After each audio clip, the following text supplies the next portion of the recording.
Nah, manusia itu karakternya lembut. Makanya saking lembutnya Allah tanamkan kecintaan kepada anak yang baru dilahirkan. Anak siapapun itu. Orang pasti senang. Pengen gendong, pengen cium dan sebagainya. Pertanyaannya, kenapa kok tiba-tiba kata-katanya bisa menjadi kasar? Perilakunya kok jadi keras? Padahal ketika lahir, dia dalam keadaan baik. Maka nanti babnya tersendiri. Ada bab tentang lingkungan, bab tentang orang tua, perhatian dari saudara-saudarinya. Kullu bauludin yuladu 'alal fitrah fa'abawahu. Lingkungan, bisa orang tua, bisa teman, bisa sekolah dan sebagainya. Oke. Insan tidak disebutkan kecuali menunjuk pada manusia yang terkait dengan totalitas aktivitasnya dari bangun tidur sampai tidur lagi. Jadi, kalau Anda menginginkan belajar tentang manusia dari sudut pandang akhlak, pelajari kata ins. Kalau Anda ingin belajar tentang manusia yang menata kurikulum hidupnya, apa yang harus dilakukan saat bangun, bagaimana menata hidup dengan panduan-panduannya, Anda mau jadi apapun silahkan. Nanti di Quran ada panduannya. Dari bangun tidur sampai tidur lagi, keluarkan semua kata insan dalam Al-Quran. 3. Kalau kita ingin melihat genealogi kita dan perjalanan sejarah kehidupan bapak moyang kita dari Nabi Adam sampai ke Rasulullah SAW yang jadi petunjuk untuk kita, maka temukan di kalimat Bani Adam. Jika Anda ingin belajar tentang bagaimana membangun hubungan yang baik secara sosial dengan teman, dengan lingkungan, dengan tetangga dan sebagainya, maka keluarkan semua kata nas dalam Al-Quran. Tapi kalau Anda ingin belajar tentang menata nafsu yang ada dalam jiwa setiap manusia, maka keluarkan kata bashar dalam Al-Quran. Disebutkan sebanyak 35 kali dalam bentuk tunggal dan sekali dalam bentuk dual. Nah, ketika Allah menyampaikan pertama kali penciptaan manusia, yang disebutkan kalimatnya bashar. Wa idh qala rabbuka lil malaikati inni khaliqum bashara. Bukan ins, bukan insan, bukan bani Adam, bukan annas, bashar. Apa tahapan penciptaannya? Ini intinya. Wa idh qala rabbuka lil malaikati inni khaliqum bashara min salsalin min hama'in masnun fa idza sawaituhu. Satu, membentuk manusia, mencipta manusia ada dua tahapan kata Allah. Pertama fisiknya dulu. Maaf, ini secara teori dulu ya. Baik. Fisiknya dulu. Jadi yang dibentuk berproses, fisik nanti berlangsung selama 4 bulan dalam kandungan. Ini detailnya ditemukan. Misal di Quran surah ke-22 Al-Hajj di ayat yang kelima, atau di Quran surah ke-23 Al-Mu'minun dari ayat ke misalnya 11 sampai dengan 15. Hadisnya di Al-Arba'in An-Nawawiyah nomor hadis yang keempat. Contoh, saya cepat bacakan. Inna ahadakum yujma'u fi batni ummihi arba'ina yawman nutfah. Setiap anak cucu Adam sebelum terlahir dari rahim ibundanya akan mengalami proses selama 40 hari pertama pertemuan spermatozoa dengan ovum, proses. Thumma yakunu mithla dzalika 'alaqah. 40 hari yang kedua membentuk zigot yang mulai menempel di dinding rahim, mulai berproses. Thumma yakunu mithla dzalika mudghah. 40 hari ketiga berbentuk mulai ada daging keratan, mudghah. Sekarang di kurikulum kedokteran di fase modul awal, namanya modul tumbang, tumbuh kembang, itu sama. Diksinya sama, menggunakan kata mudghah. Pernah ada anak dari UIN kedokteran datang ke saya, Ustaz saya minta belajar. Saya bilang, Anda dari mana? Kedokteran. Berikan dulu semua modul Anda ke saya untuk saya pelajari dan saya belajar dari Anda, baru kemudian Anda boleh belajar dari saya. Maka saya temukan di antara modulnya ada kata mudghah di dalamnya. Baik, itu usia 4 bulan, 40 hari ketiga. 40 kali 3, 120 hari, 4 bulan. Thumma yursalu ilaihil malak fayanfukhu fihi ruh. Ini poinnya. Di usia 4 bulan ini, barulah diperintahkan oleh Allah ditiupkan roh. Karena itu kalau ada yang tengah mengandung, usia 4 bulan, itu rohnya sudah masuk. Ya? Dan di situ nanti ada tuntunan. Bagaimana mendidik anak sejak dalam masa kandungan. Kami pernah share ini di hari Quran dan dipraktekkan. Alhamdulillah begitu anaknya mulai bicara yang keluar Quran. Dan setelah itu dicek kemudian oleh ustadz yang mengecek ternyata telah hafal Quran 30 juz.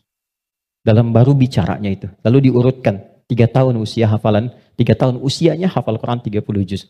Di antara amalannya Quran surah ke-7 ayat 189. Falamma taghasyaha hamalat hamlan khafifa famarrat bi sampai ke ujung ayatnya da'amallaha rabbahuma la in ataitana salihah lanakunanna minasyakirin. Jadi kalau ada yang sedang mengandung, di antara sunnah membacakan untuk anak itu suami istri.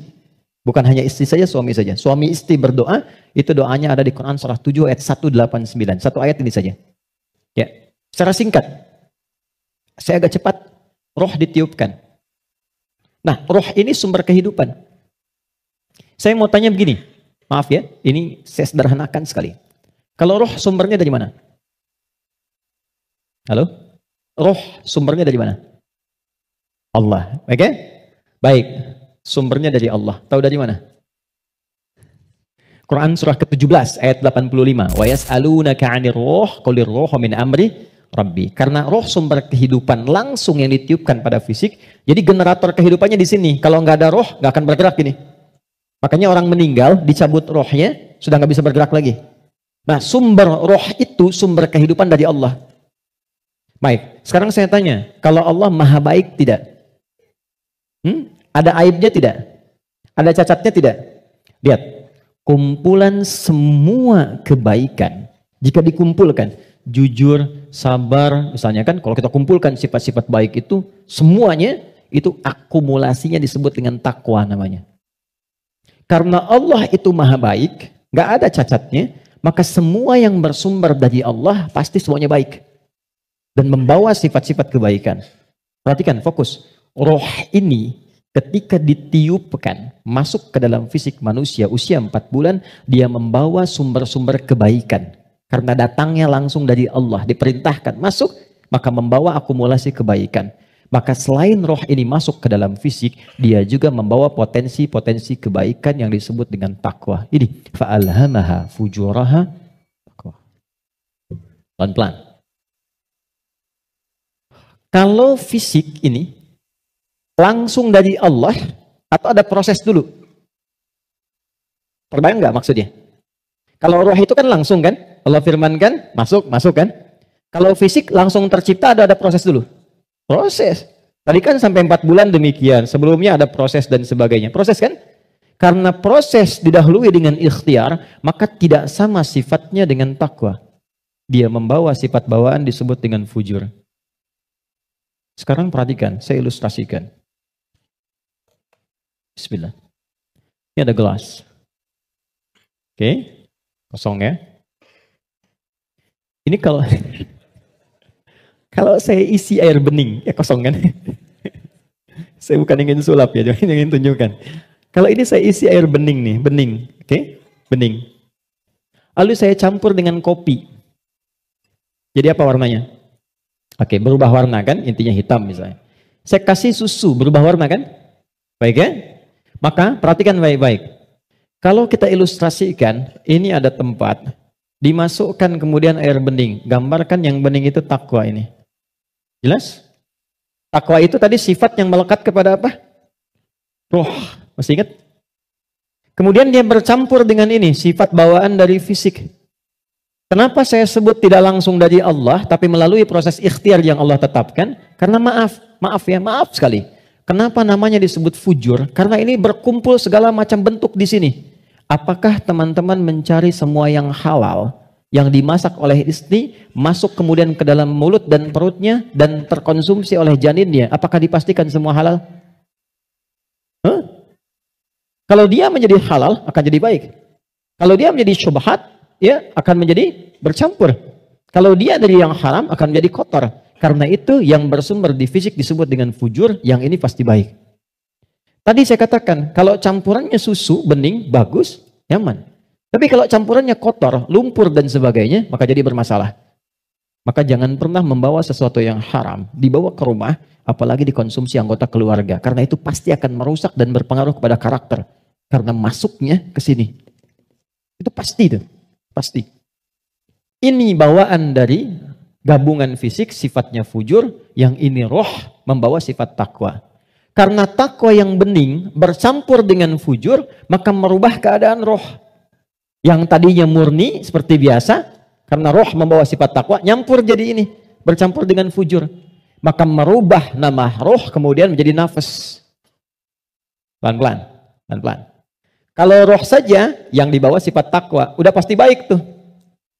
Tapi karena dia bercampur dengan ini, yang bahannya banyak tuh, ya, dan sifat fujur, maka berubah nanti dari sifat yang takwa ini bercampur dengan fujur, merubah nama roh saat masuk ke dalam tubuh, berubah menjadi nafas. Dari sini diserap ke dalam bahasa Indonesia menjadi nafas. Ya, maka dikatakan seseorang bisa bernafas ketika rohnya masuk. Tapi dalam keterangan Al-Quran bukan cuma bisa nafas, di situ akan tergabung takwa, potensi yang dibawa oleh roh sebagai sumber kebaikan. Di sini ada fujur, potensi yang dibawa oleh fisik, ya, yang kadang-kadang menjadi lawan daripada sifat kebaikan. Pelan. Sampai di sini bisa dipahami? Artinya apa? Artinya, maaf, di dalam diri kita ini, siapapun manusianya, pasti ada potensi kebaikan. Itu sifat dasar manusia itu baik. Itu sifat dasarnya. Nggak ada yang nggak baik. Makanya, maaf, sepencuri-pencurinya pencuri, sebetulnya hatinya menolak. Ketika akan mencuri, pasti hatinya menolak gitu. Itu salah. Karena itu pencuri nggak mau dicuri.